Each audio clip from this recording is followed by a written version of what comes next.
Bonjour. Hello everybody, welcome back to a bit of Hearts of Iron 4, where funnily enough today we're not looking at anything weird. We're not playing a single mod, and we're going to avoid even thinking about the latest DLC. Yeah, you see, recently in my free time, I've been playing a lot of a nation that I don't usually play that much. You see, I probably do like one Hoi 4 game, maybe two at a push a week that I just play on my own time, just while I'm doing other stuff, just to see what's what, you know? And that turned into me playing 3 France games in a row. Yeah, it was a bit of a slow day, but I've really come to appreciate France and their position. So I thought I'd hop in and show you guys how much fun you can have as Francy Pantsy. All right, first step to having fun as France in Hoi 4, just go ahead, click back to menu and quit the game. Man, imagine if I just ended the video right there.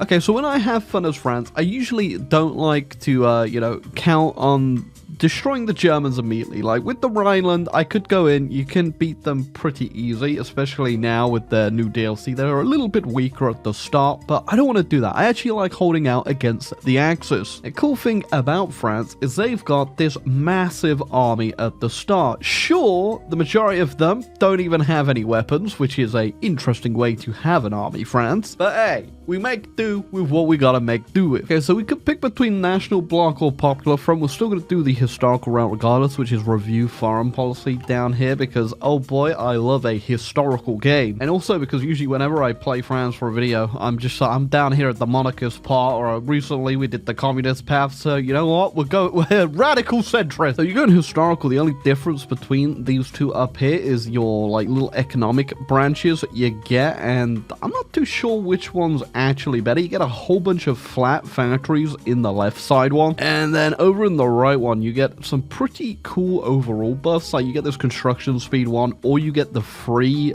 research bonuses for industry, and then our economy will become more efficient after a period of about 2 years. Nerd glasses. Yeah, this leads to a lot more like flat bonuses of numbers that I do like a bit more, so I guess we'll go with National Bloc today. Yeah, I also just ignore this industrial path over here, at least for the beginning. You do miss out on these 2 research slots, but they're so far down at the bottom anyway that, you know, by the time you're there, you've already missed out on all the more important stuff you should be doing over here. So obviously, we got a few problems with France at the start of the game, specifically our disjointed government, which makes us surrender very quickly. Okay, another thing I like to do, which isn't really anything new, a lot of people already do it. First off, we're going to go to local autonomy, just show that we get all of our colonies up to full collaboration, get that compliance up to max so we get the most out of them. But then also we could just remove any colonies that we don't think are particularly useful for us to hold on to. Because one thing that really sucks as France is obviously you're democratic, and being democratic means you're kind of hard locked to the amount of manpower you get, because we can't go past limited conscription. So the way to get around that is just to get rid of what a whole bunch of your manpower is being held up in, which is your colony.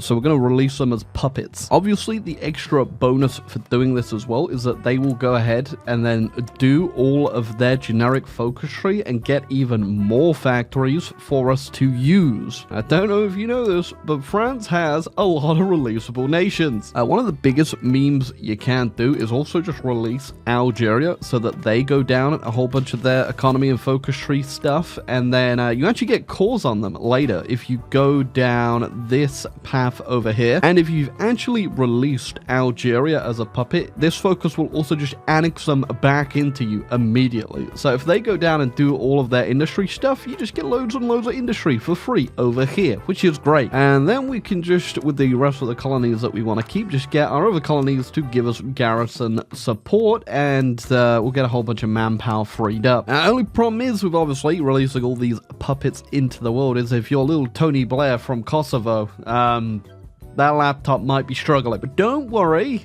That's not my problem.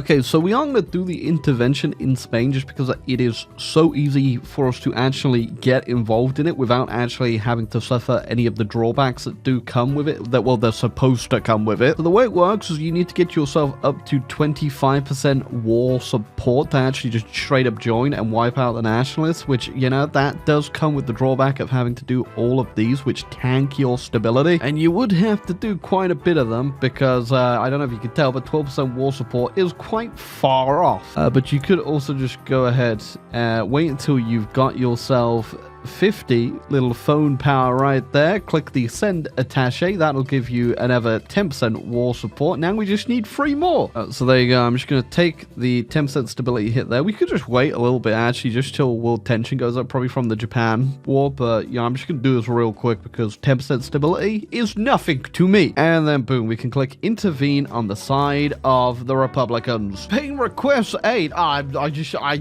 can't do that. What a preposterous thing to even consider Spain. Okay, so past dealing with Spain there, I've also just run on down to our strengthen government decision, just so that is now ticking away. And then once that is done, we can get rid of our disjointed government. And when that is all done and dusted, I'm going to begin rearmament. There you go. Spain dealt with. We could be real cheeky and actually take stuff in Spain if we wanted to, but I'm just going to help myself to all of their colonies, because Spanish Africa does actually have a whole bunch of steel up here, so it's pretty good to take. All right, with the rearmament, I think we're still going to go defensive just because it gets us a whole bunch of free forts that I don't have to then build. And the only really good thing I like about going aggressive is in the ground support thing. Over here we get an extra 15% attack, but it's not that much of a thing that I'm going to go that way. Plus, we are going to hold France. Okay, Germans went in on Poland. We're not even in the Allies yet. We're actually going to wait until they go around the Maginot, which they will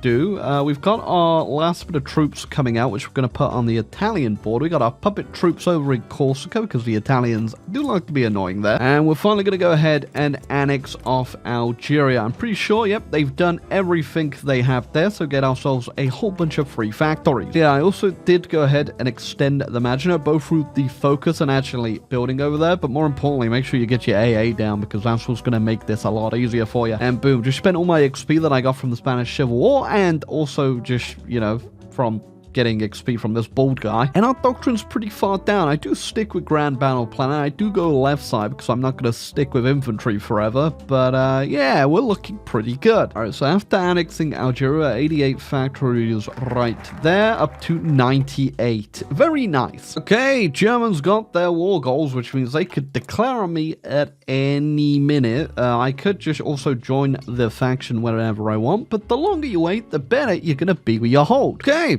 Here come the Germans, and then we are just going to join the Allies through that. I'm not going to bother wasting 70 days to do a focus, and you can see where my troops are ready to go. So because of my forts, I'm pretty sure the Germans won't even bother attacking me. Even with no air force up, I obviously do have a whole bunch of AA in every state, and northern France is a huge area, so you could build a lot of AA. But down on the Italian front, they will attack. So I actually have my air force up over there instead. Then I've got all my submarines just harassing everything in the Mediterranean. And I do have my actual fleet out and about too, trying to find the Italian one. It should be enough to actually destroy the Italian fleet, but I do build a few more destroyers just to whack in the fleet and strengthen it up. 1940, almost 1941. Perfect time to start the industry tree. Yeah, like I said, you really don't have to do it. You can just ignore it until pretty late in the game here. And the Axis, or in my books, are already completely defeated here because I can't take France. Yeah, also, if you're wondering like how powerful this really is, I haven't even changed the base template yet. That's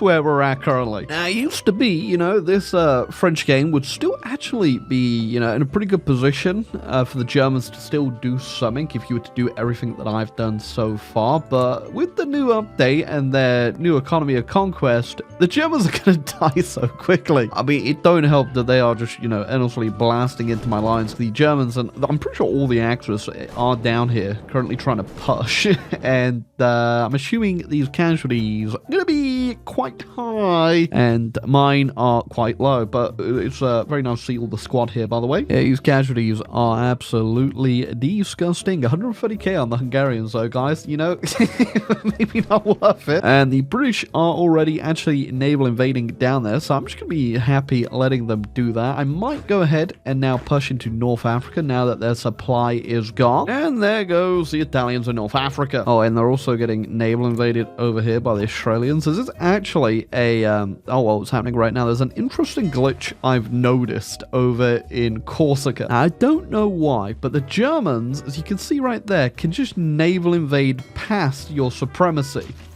And I don't know how. And then the unit just sort of gets obliterated somehow.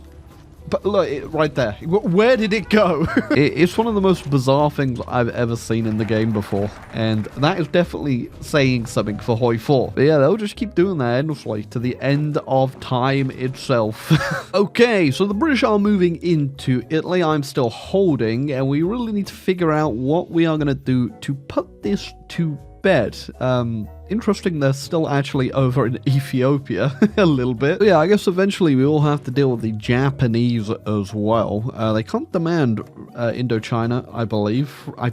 Maybe they can, but either way, we're not going to fight them. We're going to wait till we deal with the Axis first. So I just got myself the research for the multi-caliber large charge gun of Doom, and I'm just blasting those now into Western Germany. Yeah, because the Germans don't really have too much of an industry that they could be using to rebuild here. It might actually do a lot of damage over time to what they can actually keep producing. On top of that, I'm also going to start attacking their air force, see if we can get those numbers down quite a bit. My planes are pretty outdated, as you can tell, but if we can whittle that down, we're then going to start our push. Yeah, they got a lot more planes at the moment, but I do think I could probably outproduce them. Honestly, unironically, of all the little new super tech that you now get through the DLC, I think the one that I get one of the most use out of is definitely these multi-charge large caliber guns, because they are just essentially free strap bombers. And if you're playing a game where you're digging in quite a bit, it's just free stuff to just blow up endlessly. And sure, it's not a lot, but I imagine, you know, especially if you're a nation like France where I can get quite a few of these on the front line, they do add up. They're like 2 ticking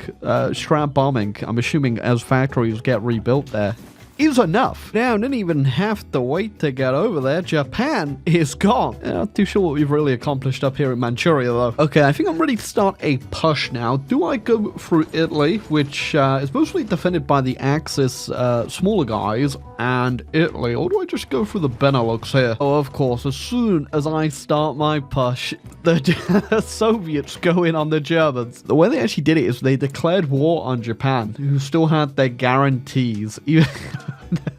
So dumb. Okay, now I just encircled a whole bunch of units there. The way we're actually pushing, by the way, is just purely on cast, because I've wiped out the majority of their air force, as you can see. They're just going right through it. Now, I was going to build some beautiful French tanks, but I only just got around to getting all my tech done, and didn't want to wait, you know, a little bit longer, considering the Soviets probably just going to wipe them out completely here. Oh, that is definitely a full collapse going on. I also got the puppet on the Italians in the Civil War too. I'm not too sure why that went to me. I was not the one pushing down there. Maybe it just goes to the first player in the Allies. No idea. I guess first major power. I thought it was always just the person who landed like on Rome and controlled Rome, but who knows? I know this is a bit of an unintentional, very funny border being formed here in the Soviets. I don't want to be that guy, Communist China, but you're in the wrong faction. Okay, well, if we capitulate Hungary now, that is everything for the Axis, although I am tempted now to go fight the Soviets because they've been pretty much untouched and just been building up this entire... Oh, that's a lot of troops. But yeah, because the Germans did go to war with them, they're looking pretty powerful. Okay, well, you know, if we're going to fight the Soviets, I'm going to need to be on their border, I reckon. I want to warn you here, we're in for some of the worst borders you've probably seen in a while. Yeah, because I had to rush over to get the border